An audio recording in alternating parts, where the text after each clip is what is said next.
Testing, 1, 2,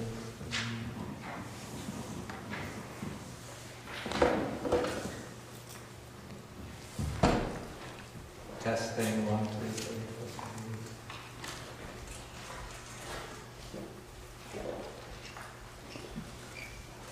Today is June 19th, 2010.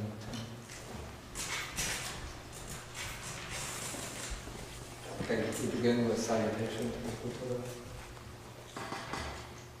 Namo tassa bhagavato arahato samma sambuddhassa. Namo tassa bhagavato arahato samma sambuddhassa. Namo tassa bhagavato arahato samma sambuddhassa. Good morning, everybody. Good morning, Bhante.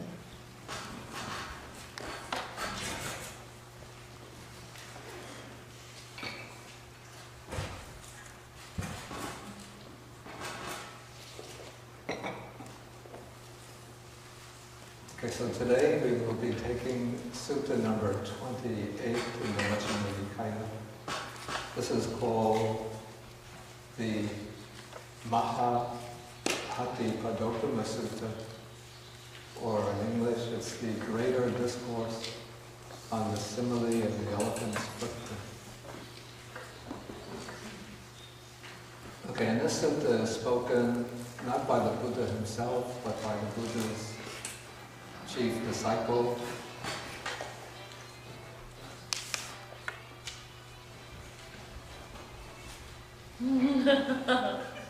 Venerable Sariputta.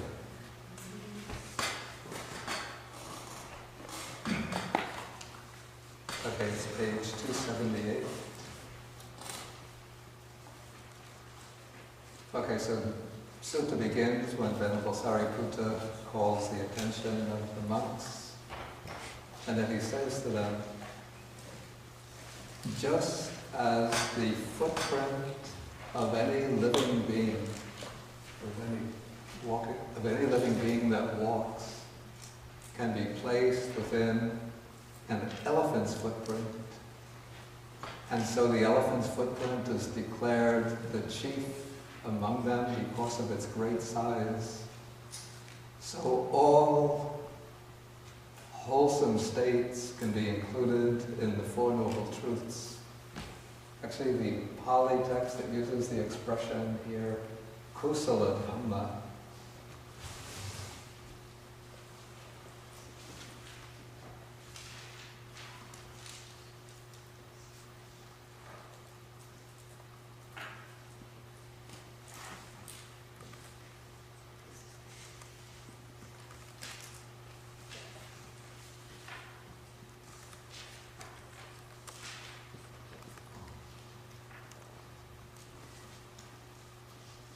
which it's often used to mean good qualities, wholesome qualities, good mental, personal qualities. But I'm not really sure that that quite fits the context so well. And it might be that the real sense is good teachings. Because the Four Noble Truths include not only good qualities, but also there are bad qualities in the Four Noble Truths. The second Noble Truth is the origin of suffering, so that is mainly craving, or you could say greed, hatred, and delusion. But if we take it in the sense of all good teachings, then we could say that all of the good teachings of the Buddha are in some way unfolded out of the Four Noble Truths. Okay, so now what Venerable Sariputta is going to do here, it's a feature quite distinctive of his way of treating topics in the Dhamma. And this is using a very, very close or precise and detailed analytical method. He's going to take the Four Noble Truths And out of the Four Noble Truths, take one truth, the truth of suffering, then break suffering into its constituents, and then take these one by one. Okay, so he begins by enumerating what are the Four Noble Truths. There's the Noble Truth of dukkha or suffering, the Noble Truth of the origin of suffering, the Noble Truth of the cessation of suffering, and the Noble Truth of the way leading to the cessation of suffering. Okay, so now we have the Four Truths. Now, out of the Four Noble Truths, Sariputta takes the Noble Truth of suffering first.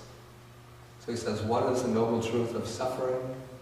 Then he takes the standard definition. Birth is suffering, aging, death, sorrow, lamentation, pain, grief, and despair. Not to obtain what one wants is suffering. In short, the 5 aggregates subject to clinging are suffering. Okay, so now he's taken out of he's defined the first Noble Truth, and he ends with the 5 aggregates which summarize the whole truth of dukkha, of suffering. So actually all forms of suffering are contained within the 5 aggregates. Okay, so what are these 5 aggregates subject to clinging? Okay, they are the material form aggregate, subject to clinging, the feeling aggregate, subject to clinging, the perception aggregate, subject to clinging, the mental formations. The mental formations are volitional activities, karmic activities. Okay, the volitional activities affected by clinging, and the consciousness aggregate affected by clinging. Okay, so here we have a pattern starting to emerge.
Oh, getting the signal that the battery is low.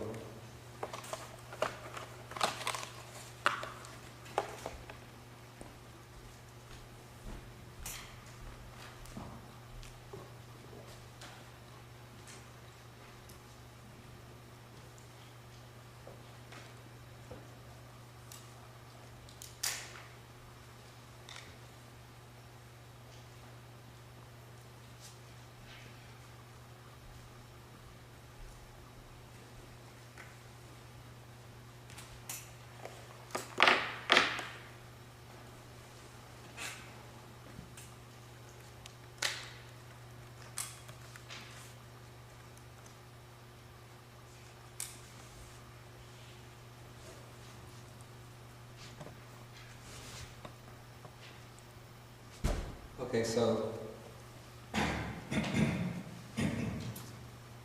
out of the first noble truth, the different aspects of dukkha or suffering, Sariputta chooses the last one, the 5 aggregates, which really comprehend all the different forms of suffering. Since what is birth? But birth is the coming into being of the 5 aggregates.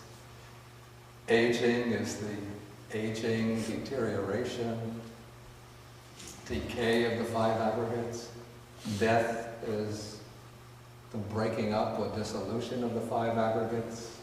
Then all of the other experiences of suffering in life all depend on this combination of the 5 aggregates.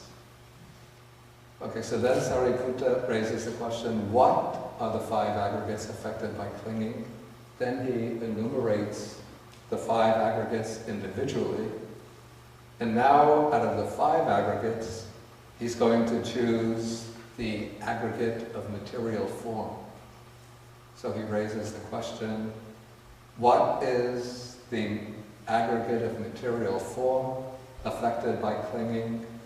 And then he says it's the 4 great elements, 4 primary elements, and the material form derived from the 4 great elements.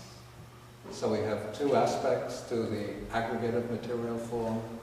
On the one hand, primary matter, which is the 4 great elements, and then secondary matter, or derived matter, which is not really explained as such in the suttas, but probably derived matter would include the material form of the sense faculties, the material form of the sense objects, and then the space element is included in derived material form. Okay, but now out of these 2 aspects of material form, Sariputta chooses the 4 great elements. And then he raises the question, what are the 4 great elements? Okay, they are the earth element, the water element, the fire element, and the air element. So these are, we call them elements or dhatu. Pali word is dhatu. But they're, maybe we can call them 4 behavioral, 4 properties of matter, or 4 modes of the appearance of matter. So when matter is solid or substantial, then it's the earth element. When the matter becomes liquid, it's the water element. When the matter is vaporized, becomes gaseous, it's the air element or wind element. And then the heat, which is present in all forms of matter, is the fire element. Okay, so now Sariputta is going to raise the question. He's going to take each element in turn and then use it as a basis for an exposition of the whole teaching, almost the whole teaching. So you can see many different aspects of the teaching based on each of the 4 elements individually.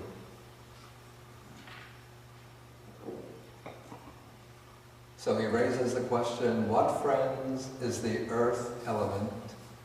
Then he says the earth element may be either internal or external. Okay, what is the internal earth element? Then he gives the answer, whatever internally belonging to oneself is solid, solidified. Then it uses a technical term, it's translated here, clung to.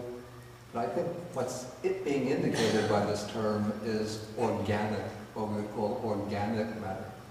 That which is an integral part of the organic body. And now there's 2 ways to understand the 4 elements. And these 2 ways are used as the basis for the meditation on the elements. One way is in terms of the specific property that the element represents. And so in this case, we have the four elements represented by the properties. The earth element. Does everybody have this? I'll take this then.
Okay, so when we take the abstract properties, we say that each of the elements represents it's a kind of concrete symbol for a particular abstract physical property.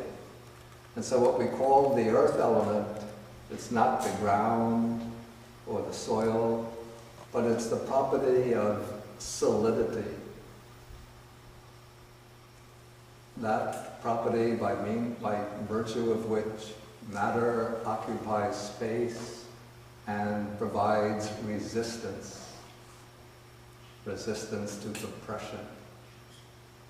And so this property of the earth element can be experienced along a continuum, moving from hardness to softness. So when the earth element is more prominent, something is experienced as hard. As the earth element becomes,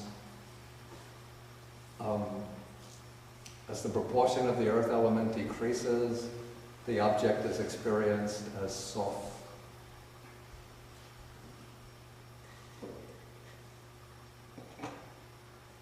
Okay, the water element is the property of liquidity. It means being a liquid. And it has one of the characteristics is flowing. So when things flow, they have this flowing property. That's the manifestation of the water element.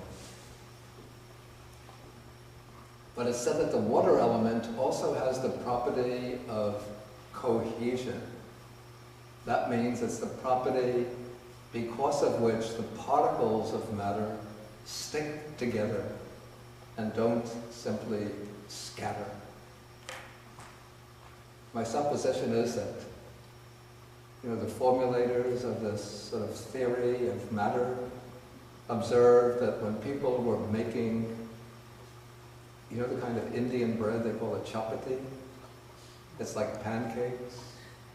So you put some flour out on the board, and then to get the flour to adhere, you have to sprinkle water into it.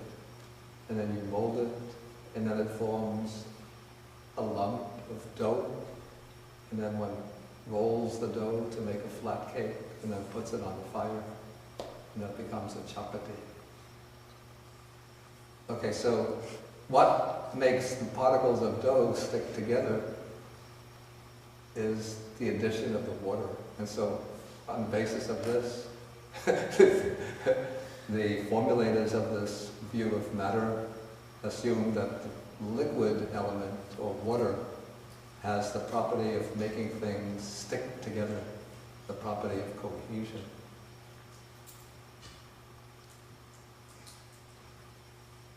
Okay, then the third element is the fire element. And this is a symbolic representation. Fire is a symbolic representation of heat. So we know that all matter above absolute zero has some degree of heat, and that heat is the presence of the fire element. But in our actual concrete experience, the way we experience the fire element is relative to the heat of our own body. So if something has less heat in our own body, then we experience it as cool or cold. If something has more heat than our own body, then we experience it as hot. Actually, that's not quite true, because if it's 92 degrees outside, there's less heat in our own body, which has usually around 98.6 degrees, but we still experience 92 degrees as hot. Except those who come from Taiwan, if you think it's comfortable or normal. Anybody from Alaska here, or northern Canada? You're from northern Canada? So when you're here in the winter, even if it's 20 degrees, then you experience it as warm, right?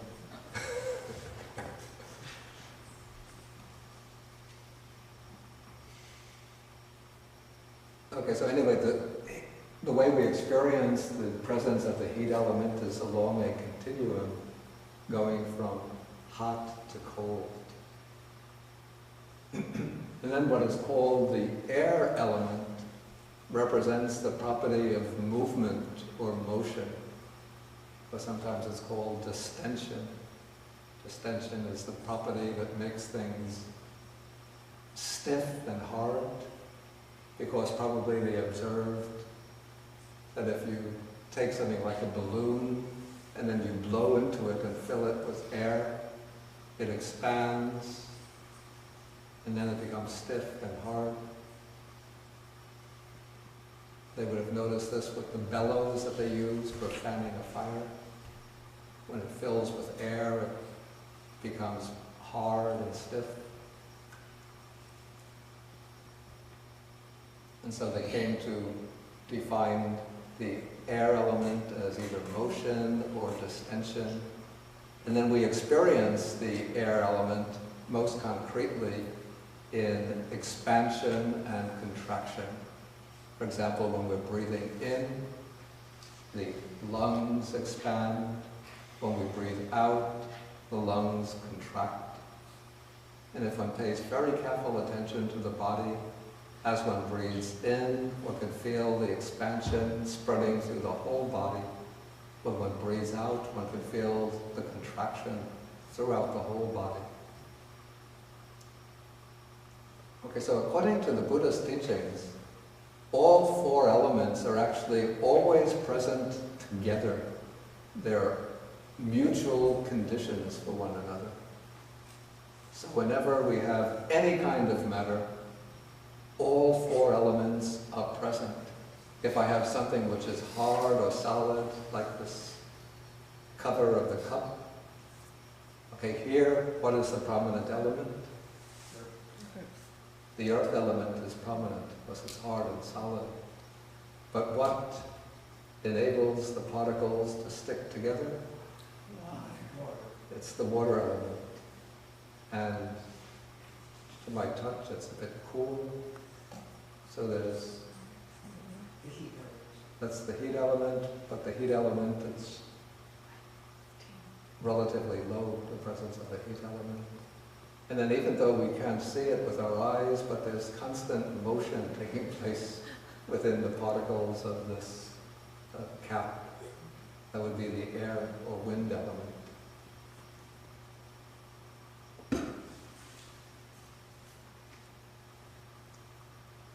Okay, so this is one way to understand the elements. And so when the meditator is practicing the meditation on the elements, normally they would begin by finding some part of the body which is hard and solid. For example, I usually recommend the teeth. One tries to get the sensation of hardness in the teeth. It could be the fingernail. It could be something like the elbows, where one could feel the bone, hardness of the bone. And in this way, one gets a sense of the hardness and solidity of the body. Then one has to refine the attention till one can flow or move the mind through the whole body and experience that hardness, solidity throughout the whole body. And wherever one notices softness, one also understands that is the earth element too. Okay, then to meditate on the water element, or to define the water element, one takes some bodily experience of liquidity within the body. Usually one will be instructed to get a sense of the saliva in the mouth. And then one focuses on the saliva until one gets a sense of the concrete experience of what it means to be liquid or fluid. And then one will go through the body trying to feel, to experience all of the flowing sensations in the body. The sensation of flowing of liquid material taking place. And also trying to get an experience of the cohesion or sticking together of the particles of matter within the body. Okay, then to get the experience of the heat element, one chooses some sensation of bodily heat. One could just choose any part of the body and focus on it until one can experience it as warm. If it's a cold day, then the meditation teacher might advise you to go next to a radiator or heater in order to feel the heat.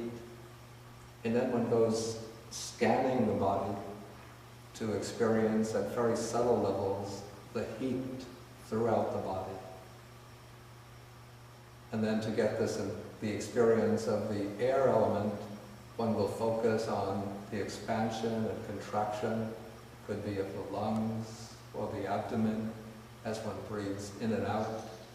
And then when one gets the experience of the gross experience of expansion and contraction, then one will go through the whole body, scanning the whole body, in order to pick up the subtle experiences of expansion and contraction taking place throughout the whole body.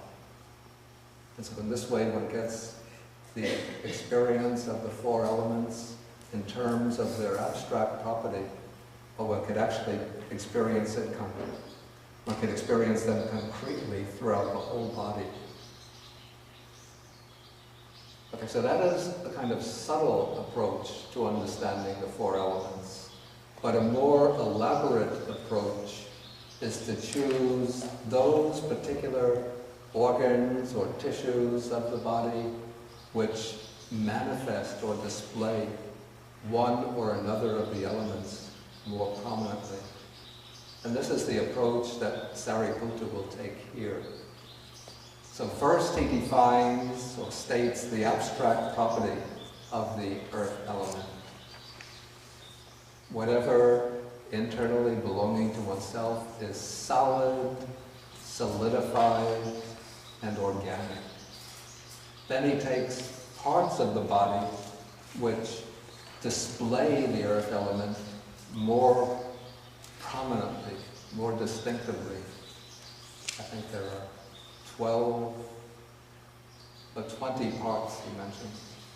Head hairs, body hairs, nails, teeth, skin, the diaphragm, the spleen, the lungs, intestines, mesentery, the stomach with its contents, the feces, or whatever else internally belonging to oneself is solid, solidified, and clung to. This is called the internal earth element.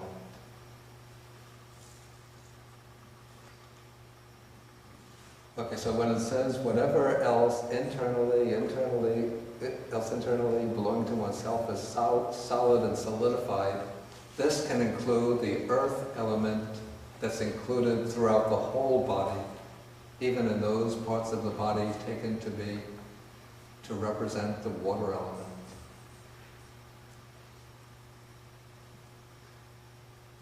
Okay, so now one focuses upon the earth element in the body, going first through these 20 parts of the body to get a sense of that hardness or solidity.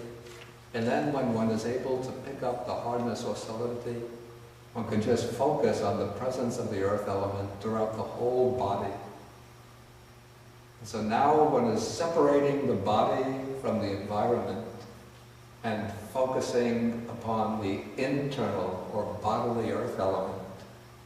But now with the next sentence, Sariputta is going to, in a sense, depersonalize the body, or break down the mental barrier, the mental boundary between the earth element of our own body and the environmental or external earth element.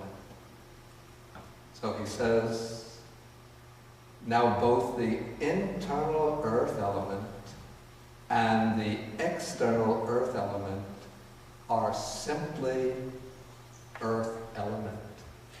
That is, between the earth element that I identify as being my body and the earth element that I identify as being external, there is a common characteristic, a shared characteristic, which is that property of hardness or solidity.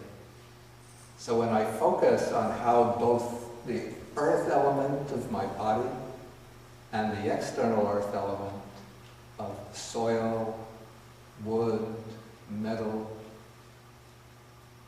is just simply that property of solidity, of hardness, then I start to lose this distinct identification with the substance of the body.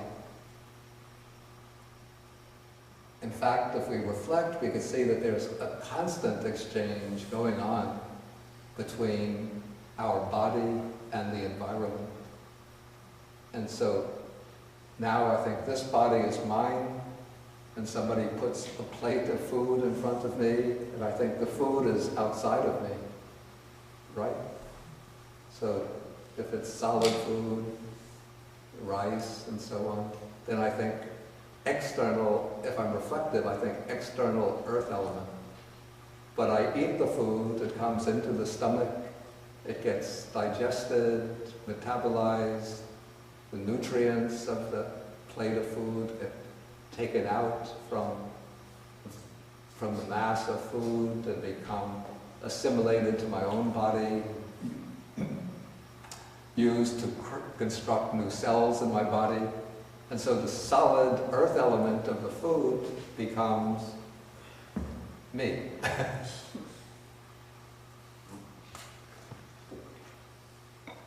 So next time somebody puts a plate of food in front of me, You can go up to the food and say, Bhante, would you like some water with your human being?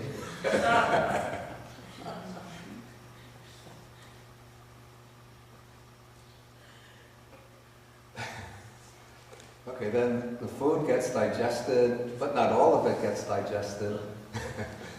Some of it goes into the large intestine in the form of feces. And as long as it's in the body, well, maybe we don't usually think this way, but we would be inclined to think that's still part of me. It's my body. But then we go to the toilet and it comes out and gets flushed away, and then it goes out and it becomes part of the external world. And then maybe, well, ideally it should be brought to a field where it can be fertilized, the field, and then it will become part of the external earth element that disintegrates into the earth and becomes the earth element. Okay, so in this way we can see a continuous exchange of the earth element between the outer world and this inner organism that I call my body. And so what we do is to dissolve the distinction between them and see that they're just the earth element. And when we see that they're just the earth element, then we lose the sense of clinging or grasping to the body as being I or mine. And so Sariputta speaks about the earth element. He says, that should be seen as it actually is with proper wisdom thus. This is not mine. This I am not. This is not myself. And so one sees how the earth element of the body, that which I identify as being mine, is continuous with the earth element of the outer world, has the same property as that external earth element. Then we can contemplate this body in terms of the earth element as being not mine, not I, not myself. And then, Sariputta says, when one sees it in this way as it actually is, with samapanyaya, with correct wisdom, with proper wisdom, with accurate wisdom, then one becomes disenchanted with the earth element. One loses the kind of enchantment or fascination with the earth element of one's own body, or with one's own body. And one makes the mind dispassionate towards the earth element. So one loses that passionate attachment towards the earth element of one's own body. So this is very useful instruction, because the body, normally it's a basis for certain very powerful kilesas or mental defilements, so they tend to gather around the body. What are some of these mental afflictions that gather around the body, based on the body? Hypochondria. Yeah, but some, I mean, that's exceptional, but... Lust? Yeah, especially sexual desire focuses on the body. Vanity, that's a very important one. Some people who have, maybe their features are sort of naturally beautiful and attractive, and they become proud of the body. And then what happens when aging sets in?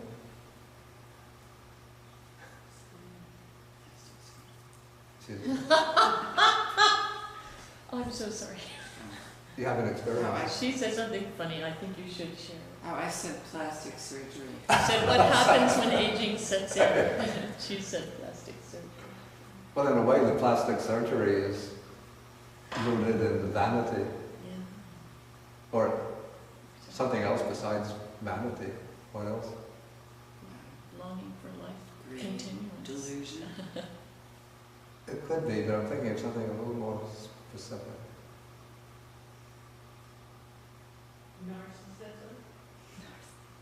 Narcissism?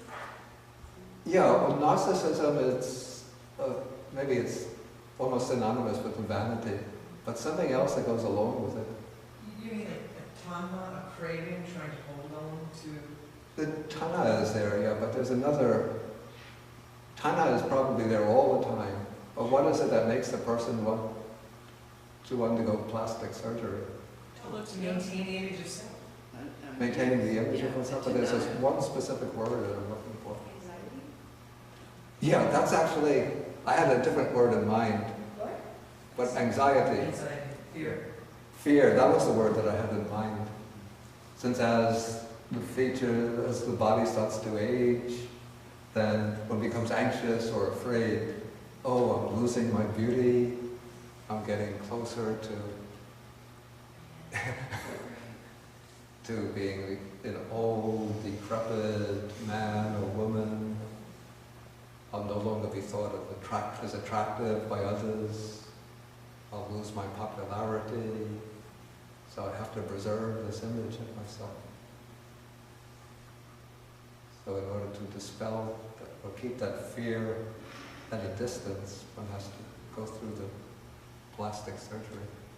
Okay, so some of the things that focus on the body, center around the body, we have lust, then there's tanha, which is the attachment to the body itself, vanity or pride, and maybe if somebody doesn't have such beautiful features, if they're very plain, or people think about them as homely or ugly, then what kind of feeling do they undergo? Shame or Inadequacy. a sense of inadequacy, sometimes maybe dejection, despondency, Or even anger. anger, Even anger.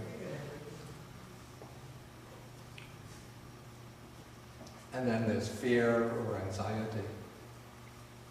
Okay, but when one is able just to focus on this body, taking it in terms of the four elements, starting with the earth element, and see how this body is continuous, the elements of the body continuous with the external element, just transformations of the earth element, of the external elements, then one breaks that identification, thinking this is not mine, I am not this is not myself. Even if one practices this reflection a little bit on each day, you don't have to go through all of the elements, but just reflect on the body. This is not mine, this I am not, this is not myself. It's like lifts a tremendous weight off one's shoulders.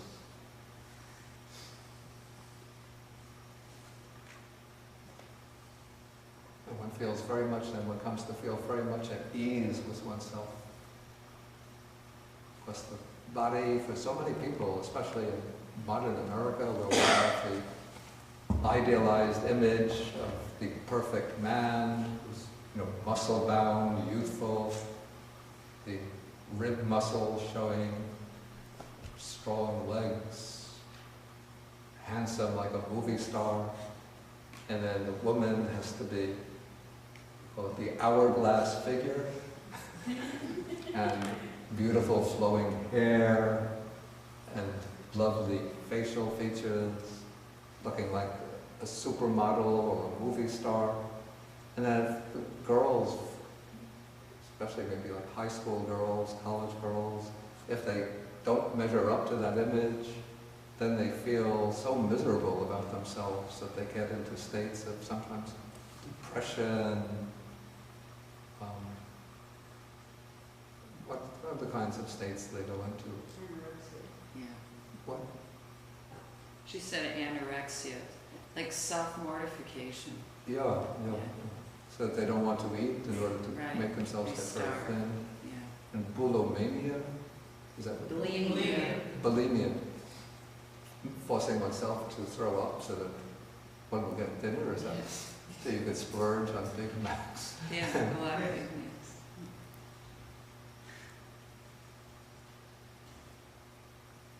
What are some other things that the girls feel? Well, there's drug and alcohol abuse. Yeah, that's probably, this becomes a way to escape from those feelings of misery and Mhm. a feeling of loss of self-worth, sort of negative evaluations of themselves. Okay, so I mean, I'm not encouraging you to go out and splurge on a binge, an eating binge, think, okay, I could just eat as much as I want, I could get fat, don't have to take care of myself anymore, doesn't matter how I look, since it's all not mine. But it helps to break all of these negative emotions that center around the body.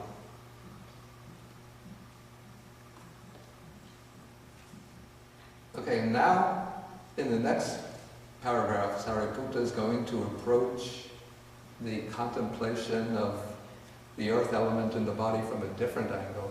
This is going to be from the angle of its impermanence, and then using the impermanence as a way to see into the selfless nature of the body. So he says, there comes a time when the water element is disturbed or agitated. This is supposed to be, I guess, the time in the future when the world is about to dissolve and disappear, and then the external earth element vanishes. Wow, this is actually getting close with the global, really seriously, with the global warming. You know, the sea level is going to be rising and rising and rising, swallowing up the earth. And the water, the ocean. Yeah. Okay, so even this external earth element, great as it is seen to be impermanent, subject to destruction, disappearance, and change. So let alone the earth element being devoured or swallowed up by the waters, but we know that there'll probably come a time when, you know, as the universe expands, keeps on expanding and expanding.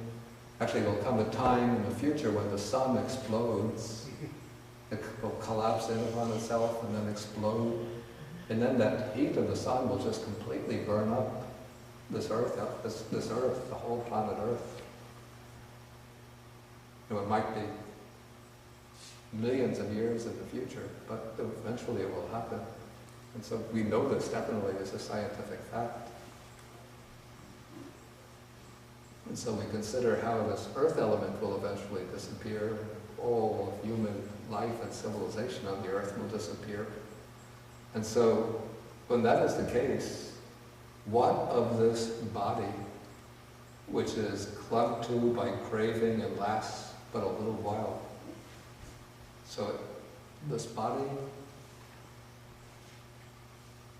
now I'm 65 years old, I can recollect so clearly the time in 1982 when I went back to Sri Lanka after spending 3 years in the Sri Lankan Vihara in Washington, D.C.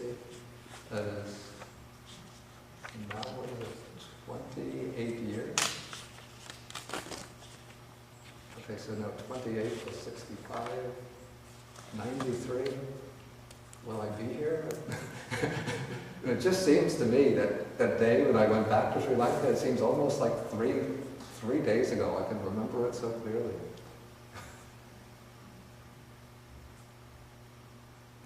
And yet 28 years, and what you might notice as you get older, I guess you're all pretty much youngsters.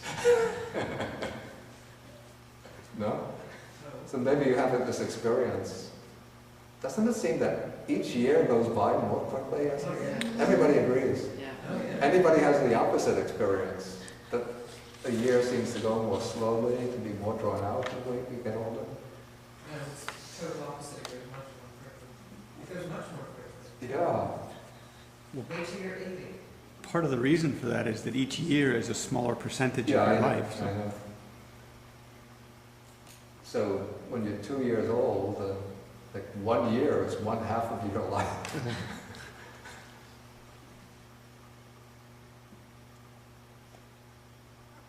And so those 28 years, which have gone by so quickly, and now I just think, 28 years in the future, I'm not going to be, probably not going to be here to look back upon that. Of course, I might be here. But if I do make it to 93, I don't think I will have much more time after that. But also, what's very remarkable is that, you know, when you get to be in your upper 90s, normally we don't even think like, you know, I'm 92. How many people who get to be 92 make it to 93? How many people that get to be 93 make it to 94? You know, you speak to 90-year-old people and they're still planning what they're going to be doing 4 years, 5 years in the future. No, not everyone. Not everyone. But there's quite a lot.